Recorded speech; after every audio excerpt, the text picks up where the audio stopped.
नमस्कार।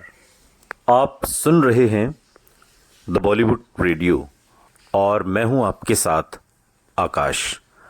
दोस्तों, किस्सा राजेश खन्ना का है और बात 70 के दशक की। 70 के दशक के ये वो दिन थे जब बिनाका एक मशहूर टूथपेस्ट का ब्रांड था। रेडियो सिलोन से प्रसारित होने वाला हिंदी फिल्मी गीतों का countdown show Binaca Geetmala radio का सबसे मशहूर शो हुआ करता था, जिसके जाने माने होस्ट थे अमीन सयानी।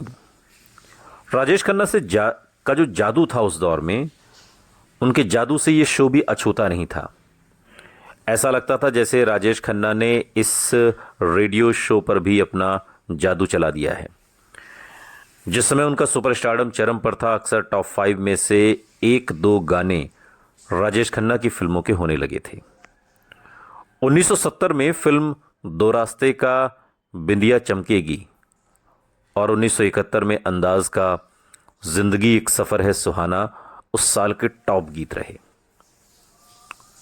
और अमीन सैनी का अपना एक खास अंदाज था। जी हां बहनों और भाइयों, पहले और दूसरे पायदान पर राजेश खन्ना के गीत हैं। अमीन सयानी के खास अंदाज को बयां करते हुए उनके शो के एक फैन ने कुछ इस तरह उस दौर को याद किया। इस शो के माध्यम से राजेश खन्ना की फिल्मों के जो गीत हुआ करते थे, उसकी जो गूंज थी वो सरहद के पार भी पहुंचती थी। 1965 के भारत पाकिस्तान युद्ध के बाद भारतीय फिल्में पाकिस्तान में बैन कर दी गई थीं। अब दोनों मुल्कों की जो दुश्मनी थी भारत और पाकिस्तान की, उसमें पाकिस्तान की ओर से यह फैसला हुआ था। 1971 में भारत और पाकिस्तान के बीच दूसरा युद्ध हुआ और जिससे दोनों के रिश्ते में और ज्यादा खटास आ गई। युद्ध में भारत की विजय के साथ ही बांग्लादेश का जन्म हुआ था। भारत की तत्कालीन प्रधानमंत्री इंदिरा गांधी दूसरी बार सत्ता में आई थी और विजय का सेहरा उनके सिर पर बंधा था। इंदिरा गांधी के करिश्माई व्यक्तित्व को दुनिया भर में मीडिया कवर कर रहा था। 1971 में मराठी कवि दिलीप चित्रे ने राजेश खन्ना की कामयाबी को परिभाषित करते हुए एक लेख लिखा और उसमें उन्होंने लिखा कि अगर भारत में कोई ऐसा व्यक्ति है जिसका आकर्षण देश की प्रधानमंत्री इंदिरा गांधी से भी ज्यादा है तो वो है राजेश खन्ना। अब आप राजेश खन्ना की लोकप्रियता को इस लिहाज से आंकिए और समझने की कोशिश करिए कि वो कितने पॉपुलर थे। क्वेस्ट पत्रिका में छपे इस निबंध the charisma of Rajesh Khanna ने एक तरह से उस दौर में भारत की दो सबसे मशहूर शख्सियतों को एक ही पायदान पर रख दिया।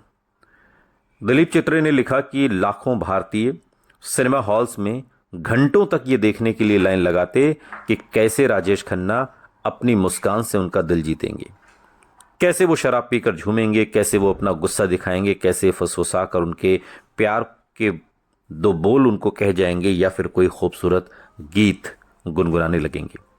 और इसी निबंध को बाद में बंबई यूनिवर्सिटी के सिलेबस में भी रखा गया। इस आर्टिकल को जो मराठी भाषा में था, जिसे कवि दिलीप चित्र ने लिखा था, ये सिलेबस में आया। इसी साल एक और अहम घटना हुई। उस जमाने में बेंगलोर में राज्य सरकार की स्टेट लॉटरी हुआ करती थी।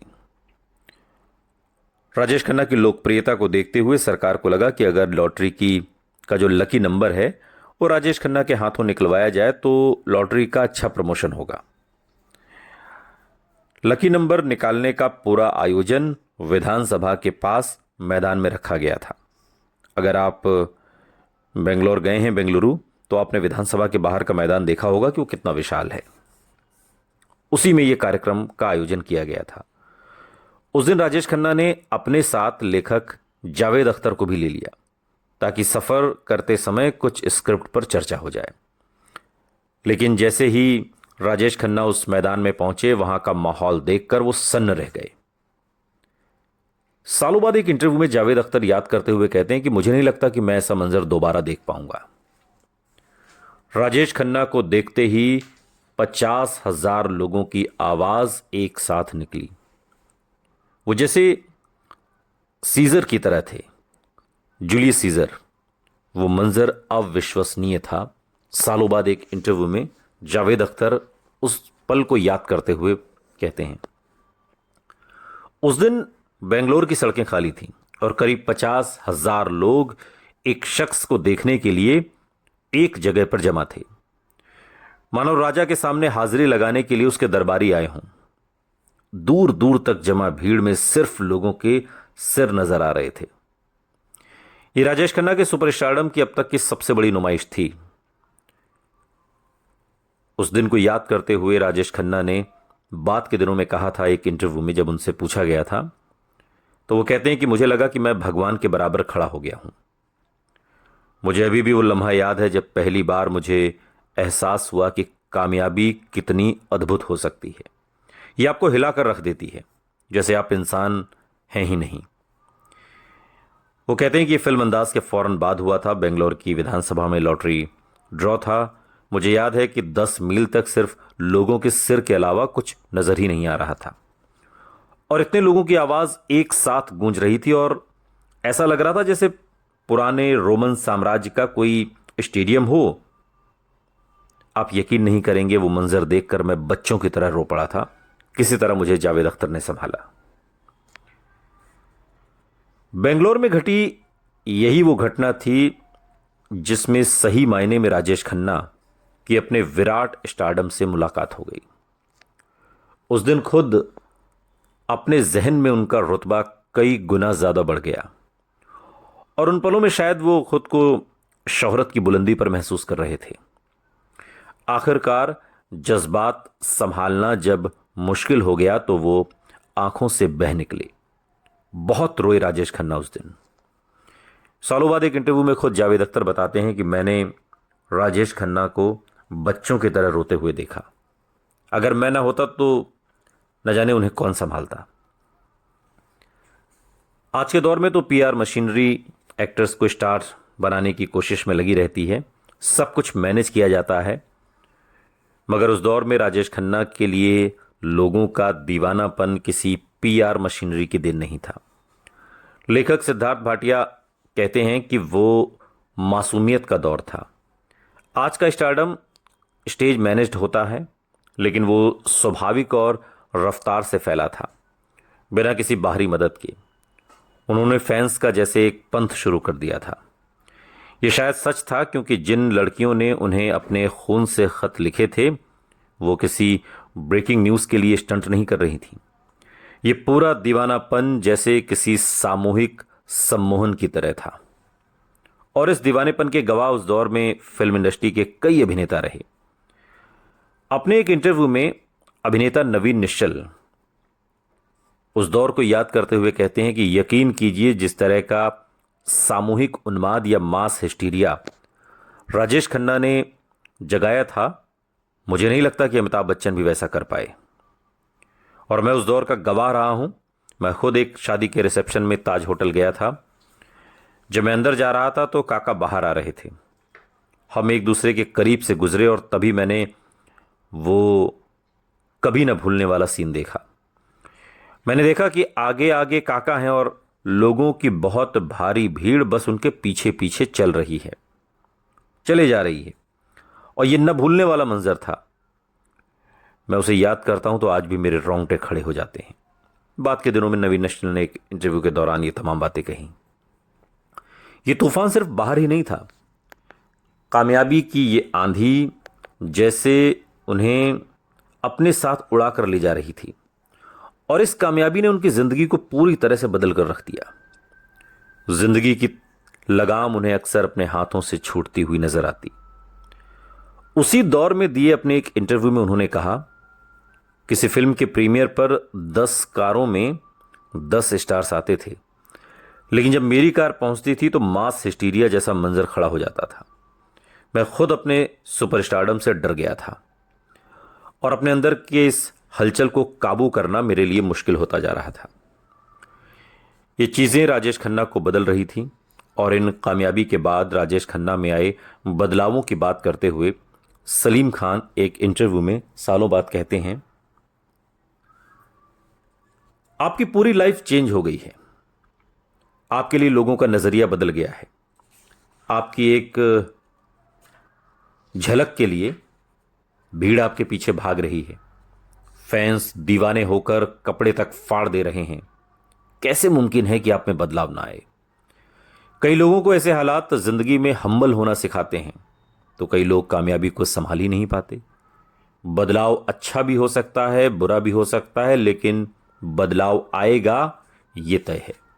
सलीम खान, सलमान खान के पिता, एक इंटरव्यू में राजेश खन्ना के बारे में बात करते हुए कहते हैं, और अपने अंदर आए बदलावों को शायद राजेश खन्ना ने भी महसूस किया। उनकी कामयाबी के बारे में पत्रकार मालविका संघवी ने एक आर्टिकल में लिखा, यह सफलता इतनी मादक थी कि बड़े से बड़े संत में भी अहंकार पैदा कर दे। हर रोज फैंस की आंखों में उन्हें अपना अक्स नजर आता। हर पत्रिका उनके किस्सों से भरी रहती। उनकी उम्र अभी ज्यादा नहीं थी और कामयाबी बेहद जल्द और अप्रत्याशित तरीके से आई थी। इसी तरह की करिश्माई कामयाबी के बाद असली जिंदगी में भी उनका बर्ताव ज्यादा से ज्यादा फिल्मी और मेलोड्रामेटिक हो गया। ऐसा लगने लगा कि जैसे वो असली जिंदगी में भी सुपरस्टार राजेश खन्ना वाला रोल निभा रहे हैं। जावेद अख्तर एक इंटरव्यू में कहते हैं, मैं कह नहीं सकता कि वो एक सुपरस्टार की तरह बर्ताव करते थे या नहीं, क्योंकि उनके जैसा पहले न कोई हुआ था न हमने बाद में देखा। वो अपने आप में ओरिजिनल थे। उस तरीके का सुपरस्टारडम, लोगों का पागलपन किसी और के लिए था ही नहीं, तो कैसे कहें कि वो नकली थे या असली थे, या वो जैसे दिख रहे थे वैसा नहीं दिखना चाहिए था। उनका कद बहुत बढ़ गया था और उनको लेकर अजीब सा दीवानापन था। इसमें आप उनको दोष नहीं दे सकते, ये बस पहली बार हुआ था। सलीम खान ने एक इंटरव्यू में बताते हैं कि एक बार एक फिल्म पत्रिका ने अभिनेता संजीव कुमार पर एक कवर स्टोरी की। संजीव कुमार के साथ राजेश खन्ना की कोल्ड वॉर की खबरें उन दिनों अक्सर रहती भी थीं, और इस कवर स्टोरी में संजीव कुमार की तारीफ करते हुए उन्हें एक सीरियस एक्टर बताया गया था, गंभीर एक्टर। फिल्म इंडस्ट्री की कई हस्तियों के साथ इसमें सलीम खान का भी छोटा सा इंटरव्यू था, जिसमें उन्होंने संजीव कुमार की तारीफ की थी। उन्होंने फौरन अपने जब महबूब स्टूडियो में शूटिंग के बीच के ब्रेक में राजेश खन्ना की नज़र इस मैगजीन पर पड़ी, शायद उनके जहन में सवाल उठा कि इंडस्ट्री में टॉप पर कौन है, मैं या संजीव कुमार। जब इस मैगजीन में उन्होंने सलीम खान का वो वर्जन पढ़ा तो फौरन अपने ड्राइवर को सलीम खान को लाने उनके घर भेज दिया। और सलीम खान बताते हैं कि जब मैं वहां पहुंचा तो वो बड़े स्टाइल से अपनी इंपोर्टेड कार के बोनट पर बैठे मैगजीन को पढ़ रहे थे। उन्होंने पत्रिका दिखाकर मुझसे पूछा कि ये आपने कहा है? इस सवाल पर सलीम खान ने हामी भरी। अब राजेश खन्ना ने फिर पूछा, तो आप समझते हैं कि संजीव कुमार अच्छा एक्टर है? सलीम खान ने फिर हाँ में सिर हिलाया। काका ने फिर अगला सवाल पूछा, और मैं, मेरे बारे में आपका क्या ख्याल है? सलीम खान हैरान थे कि बातचीत किस दिशा में जा रही है।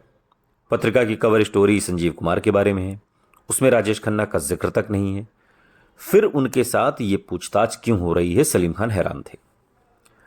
जवाब के इंतजार में राजेश खन्ना की नजरें अब भी सलीम खान पर टिकी हुई थी। उन्होंने पूछा, तो क्या ख्याल है आपका, मैं अच्छा एक्टर हूं या नहीं? सलीम खान सारा खेल समझ गए और जवाब दिया, आप भी अच्छे एक्टर हैं। अगर वो मुझसे आपके बारे में पूछेंगे तो मैं आपकी भी तारीफ करूंगा। राजेश खन्ना ने सलीम खान की तरफ देखा और फिर मैगजीन की तरफ और फिर वापस सलीम खान की तरफ, जैसे कोई फिल्म का सीन चल रहा हो, जैसे कुछ तौल रहे हों, और फिर अचानक वहां से उठे और बिना कुछ कहे चले गए। सलीम खान कुछ देर तक तो पूरी बातचीत के बारे में खड़े एकदम सोचते रहे, किंग कर्तव्य विमूढ़ से बने, और फिर वो भी वहां से चले गए। वो कहते हैं कि मैं उनके घर के पास ही रहता था और हम लगभग रोज ही मिलते थे, लेकिन इस वाकये के करीब 6 महीने तक उन्होंने मुझसे कोई बात नहीं की। ये राजेश खन्ना के अंदर का बचपना था, जिसके बाद 6 महीने उन्होंने बात नहीं की, और इस किस्से को सालों बाद एक इंटरव्यू में सलीम खान ने खुद सुनाया। सुनते रहिए द बॉलीवुड रेडियो, सुनता है सारा इंडिया।